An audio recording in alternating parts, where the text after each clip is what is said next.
voilà, je signe le compromis. Je pense qu'on était vers décembre 2018. Donc voilà, vous voyez un peu entre-temps le début d'été où je me suis formée. Ensuite, l'été, je suis allée en France. J'avais mandaté investissement locatif quelques semaines avant que j'arrive en France. Donc c'est pour ça que j'ai fait le tour des banques. Je me suis pris des stops monumentaux. Donc j'ai fait ma banque de quartier. Bon, voilà, c'est pas fou.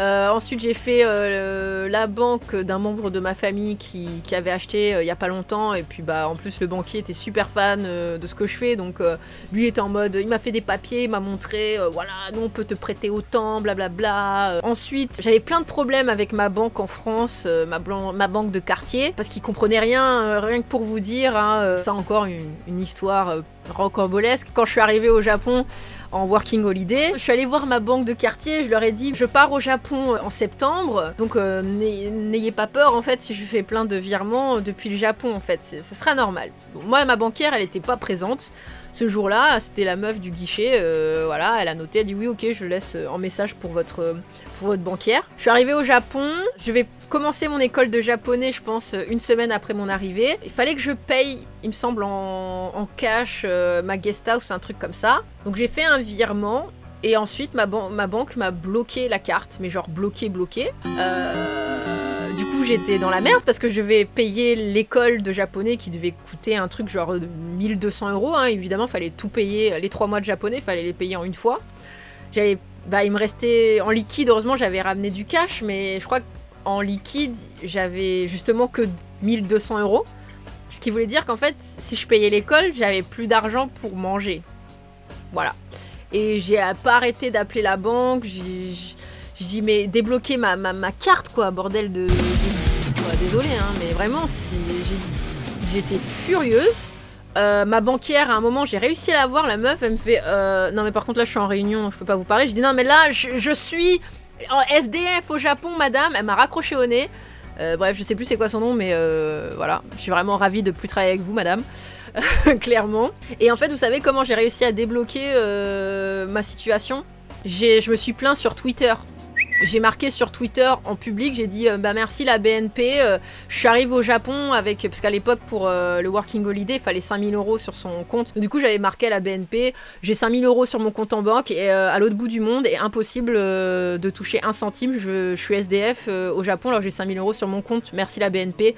Waouh, direct SAV BNP, SAV bonjour, comment pouvons-nous vous aider Donc des fois, si vous êtes vraiment dans la merde à cause d'une grosse société, plaignez-vous sur Twitter, ça marche, parce que eux, ça leur fait une mauvaise image en fait. Direct, j'ai eu une assistance et tout, et en fait, ils ont trouvé le problème. Qu'est-ce qu'elle a marqué là, cette chère madame qui s'occupait de moi pendant des années? Elle a marqué que j'étais partie en Chine. Chine. Japon, Chine, Japon, enfin je sais pas quoi, genre et c'est clairement pas la nana de l'accueil parce que elle était en mode ah ouais le Japon trop bien et tout, donc elle aurait jamais marqué Chine, ça c'est sûr. C'est vraiment l'autre qui s'est dit ouais Chine, Japon c'est pareil. Et du coup, comme ils ont marqué Chine, un virement au Japon, c'est volé. Bref, voilà, donc l'histoire, vraiment je détestais ma conseillère, hein, soyons clairs. J'avais 4500 € pour mon working holiday l'année dernière. Ok, ouais, donc c'est à peu près les mêmes prix, quoi.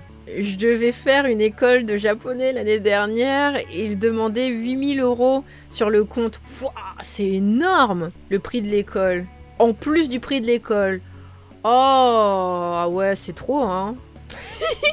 Mais grave, non, franchement, Japon, Chine... Ouais, j'ai trouvé ça nul. Mais de toute manière, après, je l'ai eu. Merci l'investissement locatif pour avoir changé malheureusement de banque. Parce que, en fait, avant elle, j'avais vraiment un mec en or. Ce type, il était génial. Et puis, on me l'a changé du jour au lendemain avec cette nana là qui sert à rien. Et elle m'a fait que des problèmes à distance, c'était super chiant. Et en fait, j'en pouvais plus. Je pense que tous les expats qui regardent se reconnaîtront. La banque qui fait n'importe quoi à distance. Et franchement, si t'as pas un membre de ta famille sous la main tout de suite, mais t'es dans la merde en fait. Tu peux pas... Tu peux rien changer, c'est ultra frustrant. Et puis, bah du coup, en me formant, j'avais vu que pour les expats, il y avait des banques spéciales. Et souvent dans les grandes villes, donc ça veut dire par exemple pour Marseille, ça va être à tel endroit, ça va être à Marianne je crois, je sais plus. Bon à Paris il y en a plusieurs, mais en gros t'as des banques seulement pour les expats ou tout simplement les étrangers.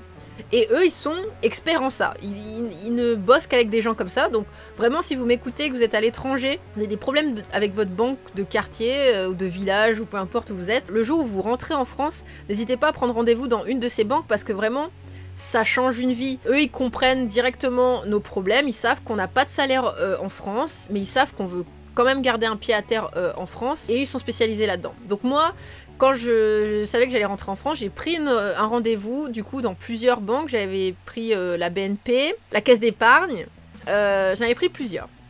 Je suis allée à la BNP, déjà je suis arrivée dans les bureaux, je me suis dit c'est sûr qu'ils vont s'occuper de moi parce que franchement c'était tellement riche. J'étais en mode moi j'étais bien habillée hein, évidemment, c'est un jour de banque, j'avais la chemise blanche comme ça, je suis bien habillée hein, quand même.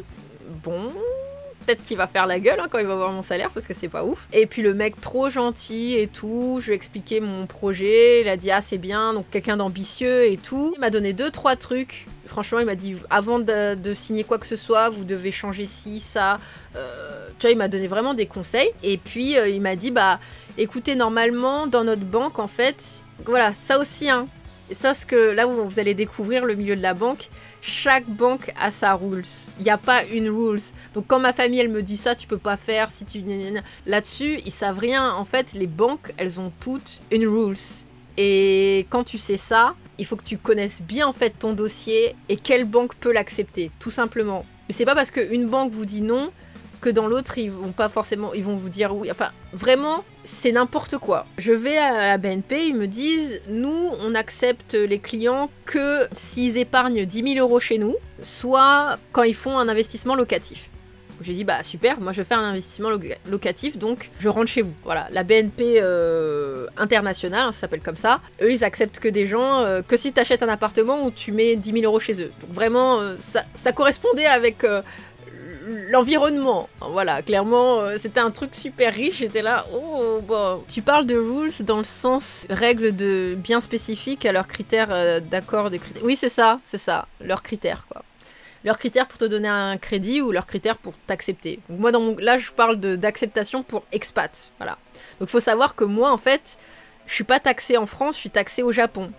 Et ce que j'ai découvert en cherchant un appartement, c'est qu'en fait, je ne suis plus française pour eux. Pour eux, en fait, je suis étrangère. Je suis plus française. Je suis pas taxée en France, je ne suis plus française. Voilà. Je vais à la caisse d'épargne, donc même chose et tout. Et ils me disent, nous c'est pareil, mais par contre il faut 70 000 € vous devez placer 70 000 € chez nous. Là j'étais en mode, moi c'est les 70 000 je veux vous les demander en fait. Donc je me suis dit, ah ouais, non mais les banques internationales c'est chaud. Alors après je pense qu'il y en a d'autres hein, qui sont accessibles, mais voilà. Si vous avez les moyens de pouvoir aller dans une banque internationale, je vous le conseille si vous êtes expat. Par tous les moyens. Il doit bien en avoir une où t'as pas besoin de mettre autant de sous à mon avis. Voilà, donc ça s'est passé comme ça. Je rentre au Japon, on cherche les apparts et donc décembre, du coup, j'ai l'appart, je signe le compromis et c'est parti. Bah, je cherche une banque. Bah déjà, forcément, je commence par la banque, l'agence de clé en main m'a proposé. Mail, casual et tout. Donc il me demande c'est combien, blablabla. Et puis donc il pose 2-3 questions, c'est quoi votre salaire, combien vous payez pour votre appartement tous les mois, vos charges et tout. Je lui envoie, il me dit ah ouais mais non moi combien tu gagnes par an. Je lui ai donné un chiffre, il me dit moi je travaille pas avec des gens qui gagnent moins de 50 000 € par an. Donc, je me suis dit ah ouais 50 000 € c'est pas impossible, enfin c'est quand même super haut. Et t'es courtier en fait, donc je vois pas l'intérêt de chercher un banquier pour des gens qui gagnent plus de 50 000 €.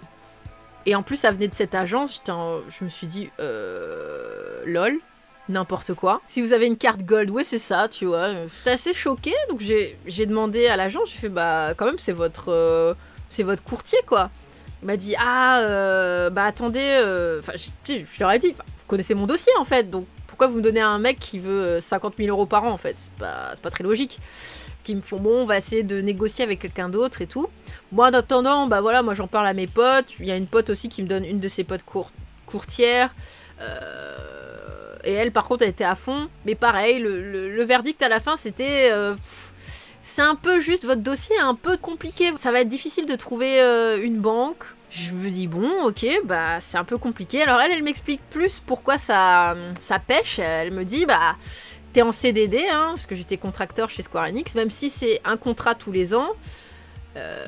Voilà, c'est un peu difficile. Après, ce qui est bien, c'est que bon, c'était mon 3e contrat, donc il y a une continuité. Il faut savoir que si vous n'êtes pas en CDI, si vous êtes longtemps dans cette situation, que les contrats se multiplient assez régulièrement, bah, la banque, elle peut quand même vous faire confiance, parce que eux, ce qu'ils veulent, c'est quelqu'un qui soit assez stable. Ils vont peut-être préférer quelqu'un qui est professeur d'école, gagne que le SMIC, mais tu vois, qui dépense pas trop de sous, il va juste faire ses courses, il va pas faire des vacances, il va pas acheter un PC à 10 000 € comme ça. Enfin, quelqu'un de très, très stable, voilà. Plutôt que quelqu'un qui gagne 6 000 € par mois, mais qui flambe ou qui, à la fin du mois, il lui reste 5 € sur son compte.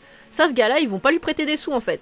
Donc vraiment, le salaire, enlevez-vous ça du crâne, le salaire, c'est pas le plus important pour la banque, vraiment. Voilà, donc elle m'explique, elle me dit, en fait, il y a plusieurs points dans ton dossier qui est un peu difficile. Donc déjà, de 1, tu es en CDD.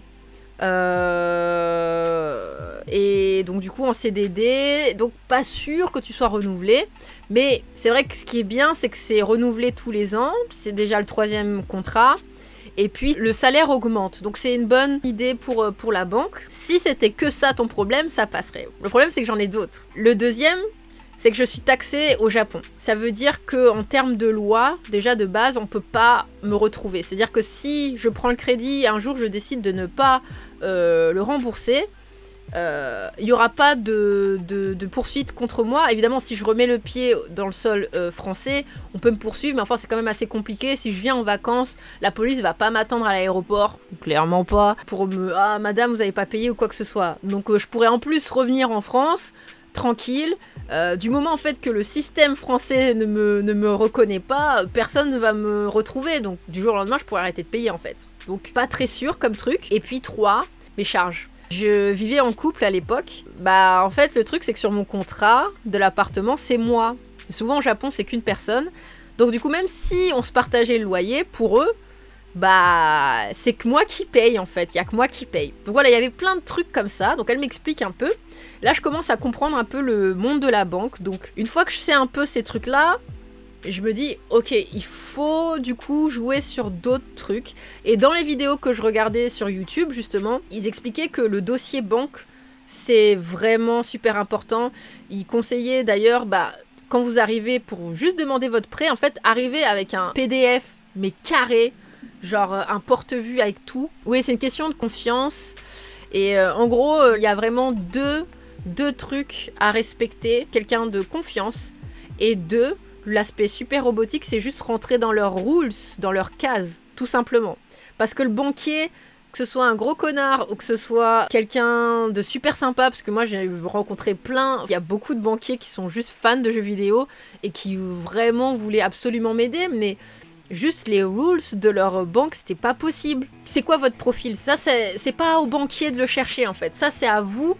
Après, le banquier peut le faire, mais il n'a pas que ça à foutre. Le banquier, c'est vraiment... c'est un robot. Dites-vous, c'est juste un robot. Le robot, il veut un truc, vous lui donnez. Quels sont mes points forts? Quels sont mes points faibles? Vous mettez tout à plat. Avant de signer le compromis, faites ça. Quand vous allez demander un crédit, n'importe quel crédit, en fait, la banque, ils vont vous demander une photocopie de tous vos comptes et 3 mois, en fait, de chaque solde de chaque compte. Donc évidemment, vous devez montrer votre épargne. N'oubliez pas qu'il faut au moins 10% d'apport. Donc, par exemple, là, sur ce projet-là, 100 000 €, il faut 10 000 € d'épargne. Sachez que certaines banques vont encaisser vos 10 000 €. Certaines banques vont juste les froze. En fait, vous ne pourrez pas les toucher le temps du prêt. Donc, si c'est 10, 15, 20 ans, pendant 10, 15, 20 ans, en fait, vous ne pouvez pas toucher à ces 10 000 €. Parce que du coup, la banque va les utiliser pour d'autres trucs. Mais ce qui veut dire que dans 20 ans, vous allez les récupérer. Donc techniquement, vous ne perdez pas vos 10 000 €. Vous les investissez dans la banque. Donc ça dépend des banques. Mais voilà. Dans tous les cas, ils vont vous demander de l'apport. Ça, c'est quasi obligatoire. Je dis quasi parce que j'ai tellement vu de trucs que ça pourrait même être possible qu'il n'y ait pas de... Oui, il y a des banques qui ne demandent pas d'apport. Ça, oui, si. Il y en a qui ne demandent pas d'apport. Ça dépend des conditions. Les 30% d'endettement dans vos charges quotidiennes, donc appartement, facture, votre bouffe, loisirs. À la fin du mois, il faudrait qu'il reste 30%, si je me trompe pas. Eux, ils vont vérifier ça à partir de certaines données. Donc évidemment, fiche de paye, normal. Les contrats, CDI, CDD, intermittent. 3 mois de solde. Et ça, je tiens à préciser, c'est super important. Vous venez de payer vos impôts. C'est peut-être pas le moment de demander un crédit immobilier. Une petite astuce, moi par exemple dans mon cas, voilà, je sais très bien combien je dépense par mois, on n'était pas du tout dans la loi des 30%, hein, clairement pas, mais il fallait que je rentre dans la loi des 30%. Qu'est-ce que j'ai fait ? Qu'est-ce que n'importe qui devrait faire dans cette situation-là ? Je sais que je vais demander un appartement vers cette date-là. Pendant 3-4 mois, je suis impeccable. C'est-à-dire, si j'ai envie d'acheter une télé, bah c'est pas là, c'est pas maintenant, ça sera après. Si je veux changer de boulot, c'est pas maintenant, c'est après. En fait, c'est juste le dossier que vous présentez à la banque, il faut qu'il respecte leurs règles. Si tu changes de travail juste après, on s'en tape complètement. Si t'es SDF après, on s'en tape complètement. C'est la demande du crédit, il faut être impeccable. Les 3 mois avant de demander votre crédit, soyez impeccable. C'est pas le moment d'aller chez Zara, d'aller chez Gucci, je sais pas quoi. On n'achète rien. On est irréprochable. On ne paye que l'électricité, Internet, le loyer. C'est tout. On mange pas quasiment. Sur le solde, il faut que ce soit comme ça.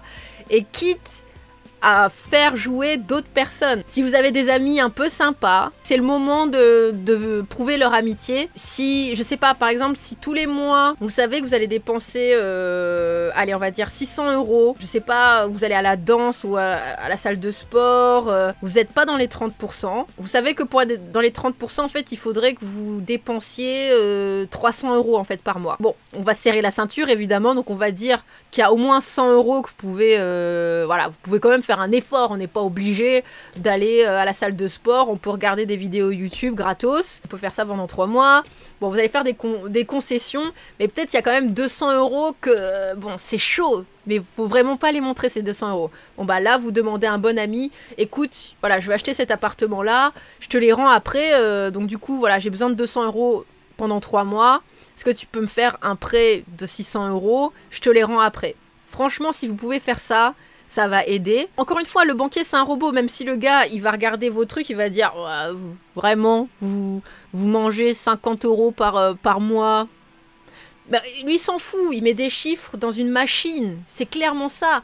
C'est pas lui qu'il faut séduire, c'est la machine. Bon, après, vous pouvez pas faire un truc énorme non plus, mais c'est le genre de petites astuces. Ça peut vraiment vous aider à avoir votre crédit, quoi. Régularité. Ouais, c'est ça, la régularité. La banque, elle s'en fout. Moi, je connais des gens, ils ont 8000 € par mois. À la fin du mois, ils ont 0 sur leur compte. Ces gars-là, ils n'auront jamais un crédit. Et pourtant, ils ont les moyens. Je tiens un fichier Excel avec les dépenses. Moi, je suis pas à ce niveau-là, mais... En tout cas, par contre, si vous voulez l'appartement, c'est mieux d'avoir un petit fichier Excel. En tout cas, de savoir ses dépenses. De toute manière, la banque, elle va demander. Donc, et justement, rectifier les trucs que vous pouvez rectifier. Il y a des trucs que vous pouvez rectifier pour la banque. Onigiri matin, midi et soir. Mais ouais, mais franchement, 3 mois dans une vie pour avoir une somme qui arrive tous les mois sans rien faire. 3 mois. C'est rien. C'est rien. C'est pour ça qu'il y a peu de gens qui le font et en même temps, c'est tellement accessible à tout le monde. Il y a des gens, ils peuvent pas se priver de leur salle de sport pendant 3 mois. Il y a des gens qui peuvent pas faire ça. Et c'est dommage parce que c'est vraiment... C'est que là, hein. C'est pas compliqué. Franchement, 3 mois, c'est con, mais tu vois, genre, vous allez pas au cinéma. Peut-être vous résiliez votre abonnement Netflix. Vous regardez que YouTube. C'est des trucs tout cons, mais si ça peut aider, c'est bien. Il faut que ce soit le plus clair possible. Par exemple, je sais pas, si vous avez un abonnement Netflix ou un abonnement à ma chaîne, vous le mettez sur PayPal.